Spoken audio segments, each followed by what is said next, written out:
Welcome friends, I am Nikhar from Fatima Teachers Training College Ranchi. Friends, हम लोग लगातार शिक्षा मनोविज्ञान विषय में डिस्कस कर रहे हैं। ये जैक के डीएलएड के सिलेबस पर आधारित है, लेकिन जैसा कि मैं बार बार आपको बता रहा हूँ कि यह बीएड के लिए, एमएड के लिए, सीटेट की तैयारी कर रहे स्टूडेंट्स और एजुकेशन पेपर से नेट की तैयारी कर रहे स्टूडेंट्स के लिए भी समान रूप से उपयोगी है। हमारा प्रयास है कि लॉकडाउन की इस परिस्थिति में हम आपको निरंतर शिक्षण प्रशिक्षण के साथ जोड़कर रखें और एग्ज़ाम की तैयारी भी आप इस दौरान अच्छे से कर सकें। तो दोस्तों, अगर इसमें से कोई टॉपिक समझ में नहीं आए या कोई पॉइंट्स क्लियर नहीं हो तो आप बेझिझक हमारे साथ संपर्क करें। कॉलेज के व्हाट्सएप ग्रुप में आप हमारे साथ डिस्कस कर सकते हैं या इस वीडियो के लास्ट में कमेंट के द्वारा आप हमें सूचित करें। दोस्तों, आज हम लोग व्यक्तित्व और समायोजन, जो कि चौथे यूनिट में है, उसके लास्ट सब यूनिट को देखने वाले हैं, जिसमें हमें समायोजन के बारे में जानना है। इस टॉपिक में हमें समायोजन का अर्थ पढ़ना है। विद्यालय, समुदाय और परिवार में समायोजन की महत्वपूर्ण तकनीकों के बारे में डिस्कस करना है। तो सबसे पहले हम लोग देखते हैं कि ये समायोजन कहते किसे हैं, समायोजन से हमारा क्या तात्पर्य है। तो देखिए, समायोजन को अंग्रेजी में एडजस्टमेंट कहा जाता है। और आप अगर किसी भी परिस्थिति में या किसी भी माहौल में अपने आप को बना लेते हैं या उस माहौल के साथ घुल मिल जाते हैं, तो आपकी यह योग्यता ही समायोजन की योग्यता के नाम से जानी जाती है। फ्रेंड्स, देखिए, जैसे एक स्टूडेंट अपने हाफ ईयरली एग्जाम में पहला स्थान चाहता है बनाना, यानी उसने टॉप रैंकिंग का अपने मन में सोचा है, और दूसरे और भी जो स्टूडेंट्स हैं वो उससे काफ़ी ज़्यादा टैलेंटेड हैं, एबल हैं, कैपेबल हैं। तो इस वजह से अगर वो अपने इस टारगेट को अचीव नहीं कर पाता है तो उसके मन पर निराशा या असंतोष का भाव भर जाता है। सांवेगिक रूप से इमोशनली वो असंतुलन की अवस्था में आ सकता है, बहुत सारे मेंटल स्टॉर्म से गुजर सकता है। तो ऐसी स्थिति में अगर वो अपना जो बेसिक लक्ष्य है, बेसिक टारगेट है, उसको वो त्याग देता है और प्रयास करता है कि लाइफ के और भी क्षेत्रों में उसे प्रथम स्थान पे आना है या अन्य क्षेत्रों में उसे आगे रहना है, और अगर वो ऐसा करने में सफल हो जाता है तो हम कह सकते हैं कि उसने अपने आप को एडजस्ट कर लिया। और अगर ये तनाव, ये चिंताएं, ये हताशा हावी हो जाए और वो पूरी तरह से फेल्योर हो जाए, किसी भी क्षेत्र में आगे ना बढ़ पाए, तो हम यह मान सकते हैं कि वो समायोजित नहीं हुआ। तो इन परिस्थितियों के संदर्भ में आप समझ सकते हैं कि किसी भी सिचुएशन के अनुकूल हो जाना, यानी किसी भी माहौल में घुल मिल जाना, अपने आप को ढाल लेना, यही समायोजन कहलाता है। तो प्रश्न ये उठता है कि समायोजन वो करता किस प्रकार है या किस चीज के अनुसार ये समायोजन होता है। तो अनडाउटली ये व्यक्ति की क्षमता और उसकी योग्यता के आधार पर ऐसा समायोजन होता है। यानी किसी भी परिस्थिति के अनुकूल स्वयं को ढाल लेने की क्षमता या उसके अनुकूल हो जाने की आपकी अपनी क्षमता या अपनी योग्यता ही आपको समायोजन के लायक बनाती है या समायोजन को संभव बनाती है। तो उम्मीद करते हैं कि आप समायोजन के अर्थ को समझ चुके होंगे। संक्षेप में मैं एक बार और दोहरा दूं कि किसी भी परिस्थिति में आपके द्वारा जो प्रयास किए जाते हैं, जो कि ये पूर्णतः आपकी क्षमताओं और आपकी योग्यताओं पर आधारित होता है, और जिसके प्रभाव से आप उस परिस्थिति में ढल जाते हैं या उस परिस्थिति को अपने अनुकूल बना लेते हैं, तो यही समायोजन कहलाता है। ये प्रक्रिया समायोजन कहलाती है। और अगर ऐसा नहीं होता है तो इसके विपरीत इसे कुसमायोजन या असमायोजन कहते हैं, जिसे इंग्लिश में मैल एडजस्टमेंट के नाम से जाना जाता है। तो अब ये भी देखते हैं कि प्रमुख विद्वानों ने इस संदर्भ में क्या क्या अपनी व्याख्याएं प्रस्तुत की हैं। तो सबसे पहले हम लोग देखते हैं बोरिंग, लैंगफेल्ड और वेल्ड की परिभाषा। इन तीनों ही विद्वानों ने समायोजन की परिभाषा देते हुए कहा है, बताया है कि समायोजन वह प्रक्रिया है जिसके द्वारा प्राणी अपनी आवश्यकताओं और इन आवश्यकताओं की पूर्ति को प्रभावित करने वाली परिस्थितियों में संतुलन रखता है। इस पूरी परिभाषा का जो मूल तत्व है, जो की पॉइंट्स है, वह है परिस्थितियों में संतुलन।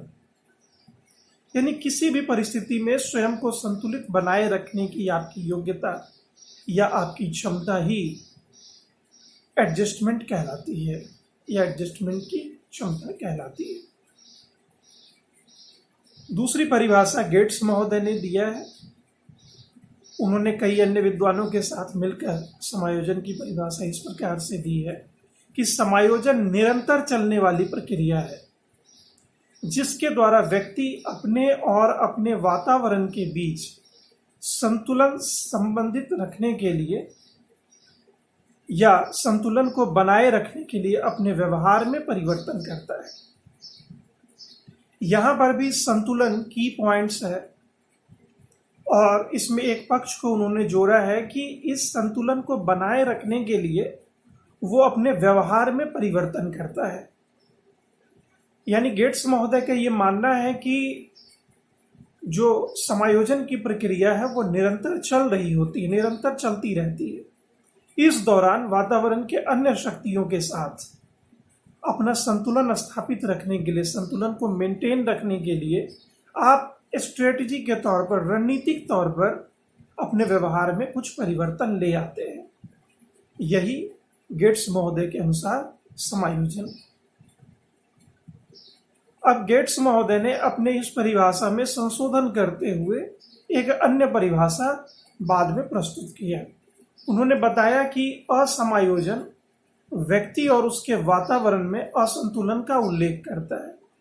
यानी अपने पूर्व की परिभाषा को यहाँ पर उन्होंने पूर्ण करने का प्रयास किया। उन्होंने बताया कि अगर वातावरण के साथ संतुलन रखने में आप सक्षम हो जाते हैं और अपने व्यवहार में इसके लिए जरूरी परिवर्तन कर लेते हैं तो वह संतुलन का उल्लेख है, वो संतुलन है। और अगर आप ऐसा नहीं कर पाते हैं तो वही असंतुलन है। यानी समायोजन है संतुलन और कुसमायोजन है असंतुलन। आपका व्यवहार अगर संतुलित रहे अलग अलग परिस्थितियों में तो माना जाएगा कि आपने अपने आप को उन सिचुएशन में एडजस्ट कर लिया है। परंतु यदि आपका व्यवहार संतुलित नहीं रह जाए, उसमें तमाम तरह के परिवर्तन देखने को मिले, तो ये माना जाएगा कि आपके व्यवहार में असंतुलन है, यानी आप अच्छी तरह से समायोजित नहीं हैं। तो यह स्पष्ट हो जाता है कि अपने आप को किसी भी परिस्थिति के अनुकूल बनाना, अपने आप को संतुलित बनाए रखना समायोजन की प्रक्रिया है। देखिए, इसका शिक्षा के क्षेत्र में काफ़ी अहम रोल है। बहुत सारे स्टूडेंट ऐसे होते हैं जो अलग अलग कक्षाओं में जब प्रोन्नत होकर जाते हैं तो वहाँ पर अपने आप को एडजस्ट नहीं कर पाते कि या किसी विद्यालय से उनका ट्रांसफ़र हो जाए, किसी नए विद्यालय में जाए तो वहाँ एडजस्ट नहीं हो पाते। बहुत सारे स्टूडेंट्स ऐसे होते हैं कि इन तमाम तरह के परिवर्तनों को फेस करने की आवश्यकता नहीं होती है, वो जहाँ है वहीं मौजूद है, फिर भी वो समायोजित नहीं हो पा रहे हैं या अपने आप को संतुलन में नहीं रख पा रहे हैं, जिससे उनका एकेडमिक अचीवमेंट निरंतर प्रभावित होता रहता है। तो जो उपरोक्त सभी परिभाषाओं पर हमने डिस्कस किया, उसके आधार पर कुछ चीज़ें स्पष्ट तौर पर निकल करके सामने आती हैं। जैसे आप देखिए कि इस आधार पर मनोवैज्ञानिकों ने यह बताने का प्रयास किया है कि समायोजन की प्रक्रिया के कुल 7 अवस्थाएं होती हैं, जिसमें सबसे पहला है कि आवश्यकता का अनुभव होना, यानी उनको ऐसा लगे कि अपने व्यवहार को संतुलित रखने की आवश्यकता है। दूसरी अवस्था है द्वंद्व की अवस्था, यानी अगर उनके दिमाग में या उनके विचार में लगातार कॉन्फ्लिक्ट पाया जा रहा है द्वंद्व की अवस्था है, करें ना करें, क्या करें, तो ये सब कुछ अगर चल रहा है तो ये समायोजन की दूसरी प्रमुख अवस्था है। तीसरी अवस्था है तनाव। जैसे ही आप द्वंद्व में फंसते हैं तो आपके मस्तिष्क में एक तनाव, एक स्ट्रेस उत्पन्न होता है। इस स्ट्रेस के वजह से जो अगली अवस्था है वह पीड़ा की अवस्था होती है। इस स्ट्रेस से आपको काफी तकलीफ पहुंचती है। फिर अगली अवस्था में आप अपने इस पीड़ा को, अपनी इस बेचैनी को कम करने का प्रयास करते हैं, यानी उपचारात्मक अवस्था में आप प्रवेश कर जाते हैं। इसके बाद जो अगली अवस्था आती है, छठी अवस्था है, इसमें आप उपचार के लिए जिन उपायों को सही मानते हैं उसको अपने ऊपर लागू करते हैं। और अंतिम अवस्था जो होती है वो होती है समायोजन की अवस्था। तो आप देख लेते हैं, सारी चीज़ों को परख लेते हैं, इस अनुभव से गुजरने के बाद कोई एक निर्णय लेते हैं, फिर आप अपने मस्तिष्क के उपचार की प्रक्रिया से गुजरते हुए लास्ट में आपके पास कोई विकल्प अगर होता है या नहीं होता है तो उसके अकॉर्डिंग आप बिहेव करते हैं। अगर आपके पास कोई विकल्प नहीं है तो आप अपने आप को समायोजित कर लेते हैं। अगर आपने कोई विकल्प तलाश लिया तो आप समायोजित नहीं कर पाते अपने आप को, आप वहां से मूव कर जाते हैं। तो ये 7 तरह की अवस्थाएं मनोवैज्ञानिकों ने बताई हैं। तो अब जो ये अवस्थाएं निकल करके सामने आई हैं और जिन परिभाषाओं और जिस रूप में हमने अर्थ को देखने का प्रयास किया, उससे समायोजन की कुछ प्रमुख विशेषताएं भी निकल करके हमारे सामने आती हैं। इन परिभाषाओं को हम लोग देखते हैं। जैसे पहली विशेषता यह निकल कर आती है कि यह द्विमार्गी प्रक्रिया है, यानी आप या तो समायोजित होंगे या फिर असमायोजित होंगे। तो ये 2 तरफ गमन करने वाली प्रक्रिया है। दूसरा है कि ये गत्यात्मक प्रक्रिया है, यानी डायनेमिक है।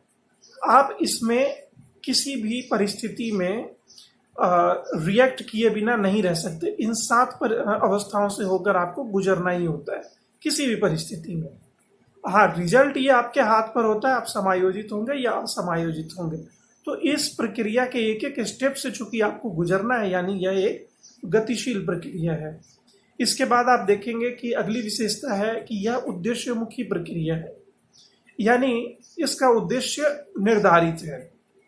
इसका उद्देश्य यही है कि आप उस वातावरण के प्रति या तो समायोजित होना चाहते हैं या असमायोजित होना चाहते हैं, यानी टारगेट, एक गोल पहले से फिक्स कर रखा है आपने। हालांकि ये बहुत सारी परिस्थितियों पर निर्भर करता है, लेकिन इस परिस्थिति से निकलना आपका उद्देश्य होता है। इस परिस्थिति से आप चाहे तो समायोजित होकर बाहर आ सकते हैं या फिर बिना समायोजित हुए भी बाहर आ सकते हैं, चयन आपका होता है।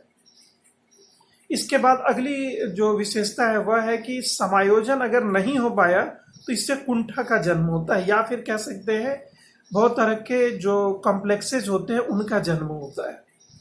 मन में एक ग्रंथि बन जाती है, कॉम्प्लेक्स बैठ जाता है।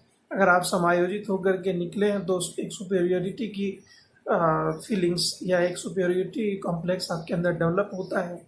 और अगर आप एडजस्ट नहीं हो पाए हैं तो एक इन्फीरियरिटी कॉम्प्लेक्स आपके अंदर बैठ जाता है, या जिसे आप हीन भावना कहते हैं, वह बैठ जाता है आपके अंदर में। इसके बाद है कि अगली विशेषता है कि समायोजन बुद्धि और व्यक्तित्व के विशेषकों पर निर्भर करता है।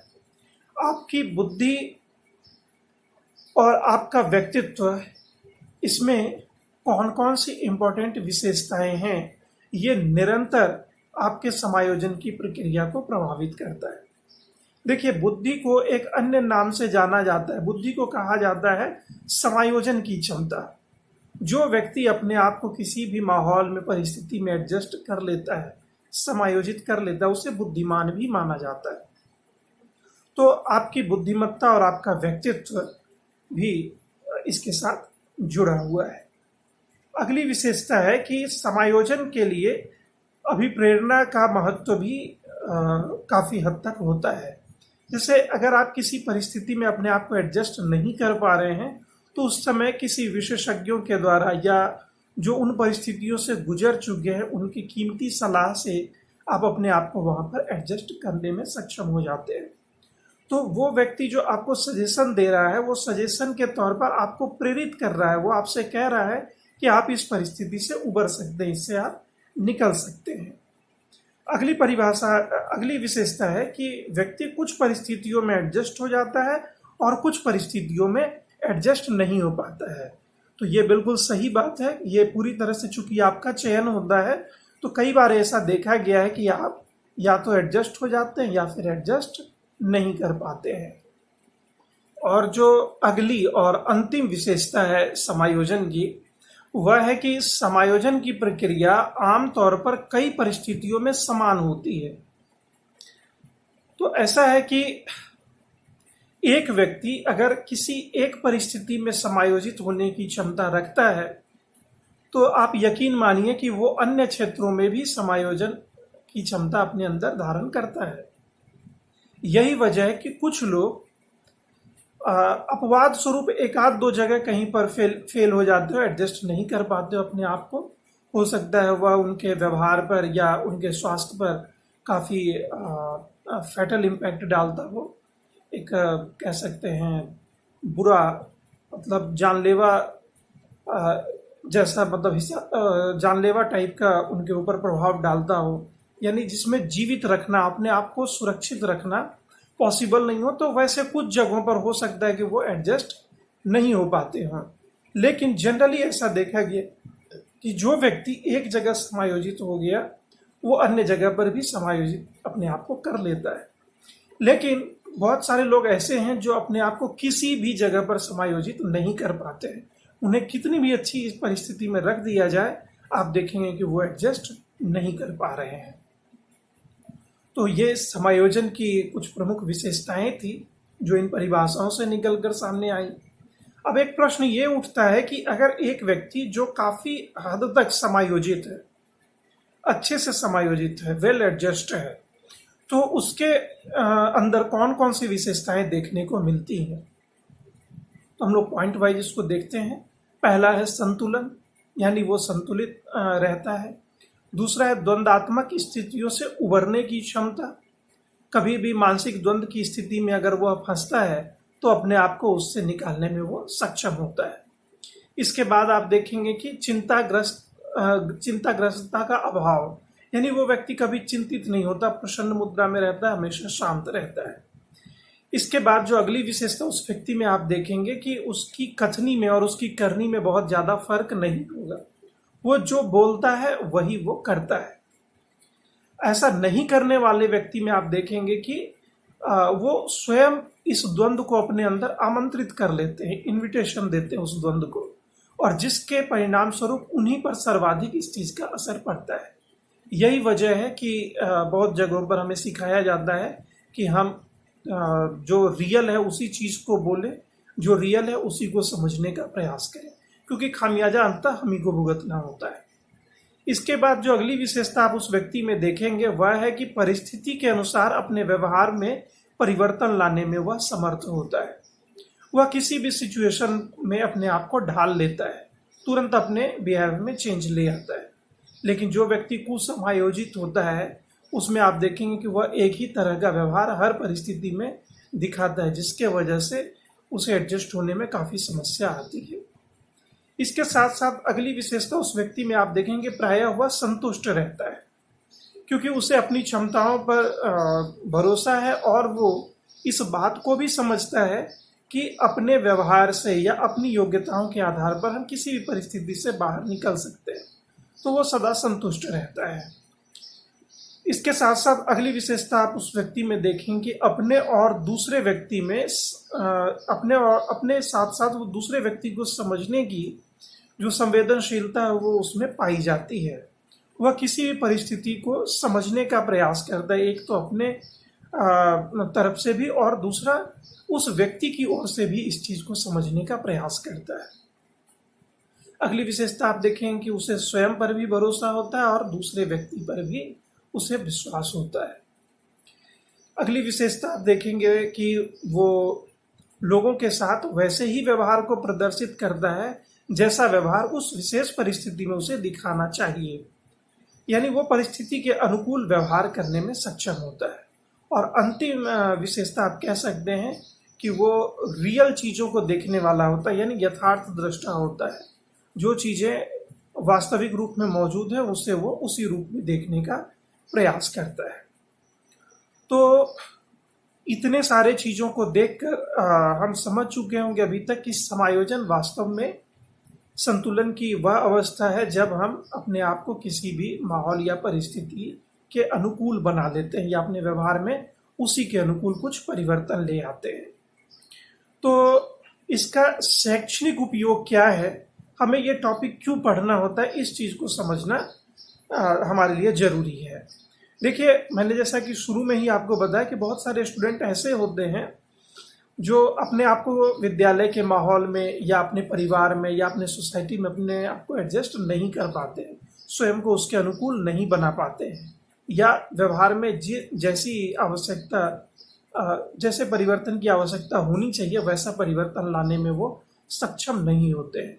तो उन स्टूडेंट्स का जो एकेडमिक अचीवमेंट है वो दूसरे बच्चों से पिछड़ जाता है, या फिर आप देखें कि विद्यालय में तमाम तरह की समस्याएं उसके साथ उत्पन्न होती हैं, जैसे या तो वो मारपीट में संलग्न हो सकता है या फिर वो आइसोलेट कर सकता है अपने आप को, जिसके वजह से उसका स्वाभाविक ग्रोथ नहीं हो पाता है। तो अगर आपकी कक्षा में अगर कोई ऐसा स्टूडेंट है जो एडजस्ट नहीं कर पा रहा है, आप उसको तभी पहचान सकेंगे जब आप इस सिद्धांत को जानते हो या एडजस्टमेंट के टॉपिक का ज्ञान आपके पास हो।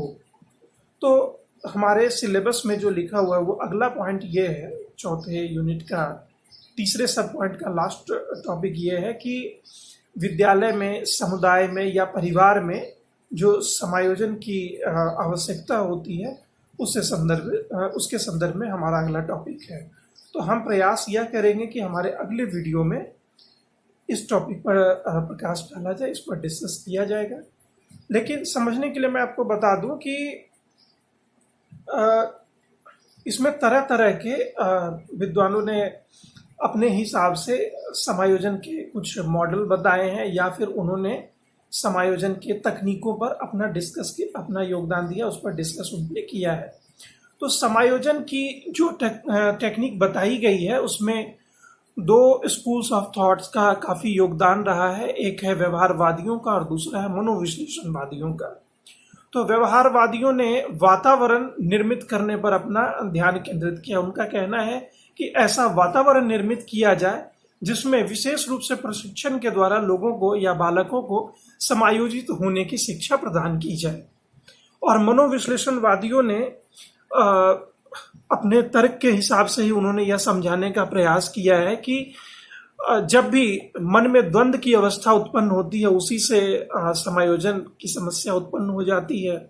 तो आप जानते हैं कि मन में द्वंद्व हमेशा ईड और सुपर ईगो के बीच चलता रहता है, जिस पर हमने अपने लास्ट वीडियो में डिस्कस भी किया है। तो ईड और सुपर ईगो के बीच में जितना ज्यादा संतुलन होगा, यानी आपका ईगो कार्य करने में जितना दक्ष होगा, जितना चतुर होगा, जितना क्लेवर होगा, उतना ही संतुलित व्यवहार वो प्रदर्शित करेगा। तो व्यवहारवादियों के हिसाब से वातावरण निर्मित किया जाना चाहिए और मनोविश्लेषणवादियों के हिसाब से ईड और सुपर ईगो के बीच संतुलन क्रिएट करना चाहिए। इन दोनों ही मॉडलों के आधार पर हम लोग संतुलन के विभिन्न तकनीकों पर डिस्कस करेंगे, जिससे लाभ लेकर कोई स्टूडेंट, कोई बालक अपने परिवार में, अपने समुदाय में या अपने विद्यालय में स्वयं को समायोजित कर सकता हो। तो मिलते हैं अगले पॉइंट के साथ अगले वीडियो में। तब तक के लिए आपका बहुत बहुत धन्यवाद।